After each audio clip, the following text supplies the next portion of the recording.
አስቡትማ ማሰብ የሚባለው ነገር አሁን አስቡትማ ብያችሁ ማሰብ የጀመራችሁትን ነገር ኢንተለጀንስ የሚባለው ነገር ልክ እንደ መብራት እንደ ውሃ እየከፈልን በቆጣሪ መጠቀም እንጀምርበት ጊዜ ሲመጣ አስቡ። ለማሰብ ራሱ ይከብዳል።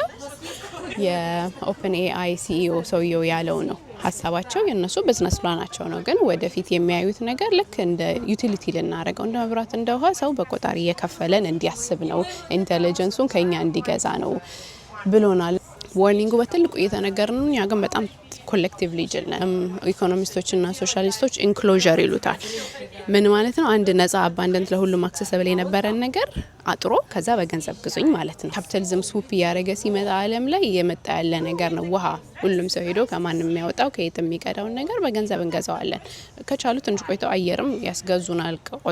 ቆጠብ አድርገው በሆነ ነገር እየሻጡ ማፈን ከቻሉ እንደ ኦፍ ኮርስ ውሃ በቆጣሪ ቤታችን ሲመጣ በቧንቧ ኢንፍራስትራክቸሩ ኮስት አለው። ያን ኮስት በታክሳችን እንሸፍነዋለን። ታክስ የሚከፈለው ለህዝቡ ኢንፍራስትራክቸር እንዲሰጥ አይደለ? ከዛ በኋላ ውሃው ራሱ ግን ነፃ ነው። ለምንድን ነው ለውሃ የምከፍለው? why am I paying for water? ብዙ በተጠቀምሽው ብዙ ትከፍያለሽ። that's free water። እነ ላይብረሪን እነ የሪሰርች ፋይንዲንጎች ምናምን አካዳሚክ ነገሮችን እንዴት አድርገው በጣም ጥርጥር አድርገው በትልቅ ገንዘብ እንደሚሸጡት ኤጁኬሽን በጣም እንዴት ውድ እንደሆነ እዩ።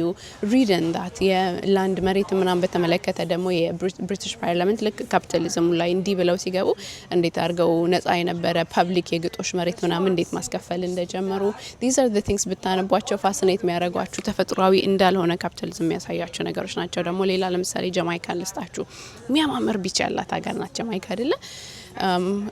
ቢች ያለው ሀገር ላይ ነው ምኖረው። ሄጄ ቢቹ ጋር መዝናናት መቻል አለብኝ። ፐብሊክ ስፔስ ነው ቢቹ። ግን ያቺ ፐብሊክ የነበረችው ስፔስ ታጥራ የተሸጠሽ አሁን እዛ ተወልጄ አድጌ የሚያማምር ቢች ያለበት ሀገር ላይ አዘ ሎካል ጀማይካን ቢቹ ጋር ሄጄ መቀመጥ አልችልም። ፊሽ ሲያደርጉ እድሜ ልካቸውን የኖሩ ጀልባቸውን አሁን ተከልክለዋል። ቢካዝ ፐብሊክ አይደለም ቦታው ታጥሮ ተሸጧል። ያንን አፎርድ ማድረግ አይችሉም። አፎርድ ማድረግም መግዛትም የለባቸውም። ፐብሊክ ነገሮች ፐብሊክ ሆነው መቅረት ያለባቸው ነገሮች አሉ። ልክ አሁን አልቤኒያ ላይ ኃይለኛ ፕሮቴስት ላይ አይደሉ? ኢቫንካ ትራምፕ እንደ ኮሎምበስ ዲስከቨር አረኩት ብላ አይላንዱን ሊሸጥላቸው ለነሱ መንግስቱ፣ ህዝቡ ደግሞ አትሸጡም ነው። ሶ ይሄ ነው ኢንክሎዥር። ይሄ ደግሞ የኢንተለጀንሱ ደግሞ በጣም ያስፈራ ነገር ነው። ቢካዝ ልክ እንደ መብራት ውሃ ምናምን አይደለም። መብራትና ውሃ ማኑዋል ሌበር ነበር። እሺ ፈልጠን ምናምን እንጨት ምናነደውን እሳት በእንትን መጣልን እንከፍልለታለን። ታትስ ኦኬ። ውሃም በቱቦ መጣልን ማኑዋል ሌበር ቀረ which is okay። ግን ኢንተለጀንስ ማኑዋል ሌበር አይደለም። ሰው የመሆን የኤጀንሲያችን በጣም ዋናው ኮር ነው። ራሳችን ማናስብ ሌላ የሚያስብልን ወይ ገዝተን የምናስብበት ጊዜ ሲመጣ እንዴት አስቸጋሪ እንደሆነ አስቡት። ማንነታችን ሲጀመር ሰውነታችን ይቀራል።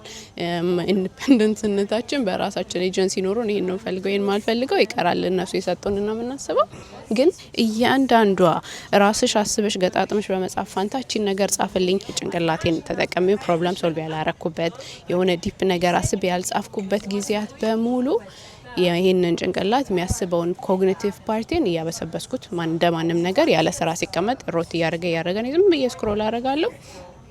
ምንም አይነት ቲንኪንግ አይፈጠርም። የሆነ ጥያቄ ሲመጣብኝ ሮጭ ሄጄ ቻት ጂፒቲ ነው ጀሚናይን ጠይቀዋለሁ።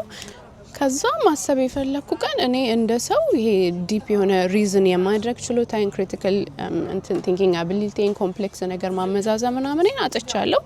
ግዴታ ወደዛች ሰብስክሪፕሽን ነው መሄደው። ከዛ የጠፋ ቀን ልክ መብራት የጠፋ ቀን ጠፋ ነው በጨለማ የምንቀመጠው አይደለ? ግን አትሊስት መብራት የጠፋ ቀን እናውቃለን። የጠፋ ቀን የሌለኝ ቀን ደግሞ መግዛት አፎርድ ያላረኩ ቀን በገንዘብ ሲሆን ዛሬ በነጻ የምትጠቀሟት ሁሉ ነገር በጨለማ ቁጭ እላለሁ። የጭንቅላት ጨለማ ደግሞ ጨለማ ውስጥ እንደተቀመጥኩ እንደማላስብ ሪዝን እንደሌለኝ ኮግኒቲቭ አቢሊቲ እንደሌለኝ እንኳን አላቅም። ሀይም እንደሆንኩኝ እንኳን አላቅም። ቢካዝ ኦሊቨር ሳክስ እንዳለው አንድ ሰው ሊምቦን እጁን እግሩን ምናምን ካጣ ሂ ኖውዝ ያውቃል። እግር እጄ የለም ብዬ አየዋለሁ። እጅ ከሌለኝ እጄ የለኝም አውቃለሁ። ማወቂያ ጭንቅላት አለኝ። ግን የሰው ልጅ ማይንዱን ጭንቅላቱን ካጣ አያውቅም። ማወቂያ ጭንቅላት የለውም። ሶ ፕሊዝ አስቡ። የሆነ ጥያቄ ጭንቅላታችሁ ላይ ሲመጣ ሮጣችሁ ጋሽ ኤአይ ምንድን ነበር ይሄ አትበሉ። አስቡ።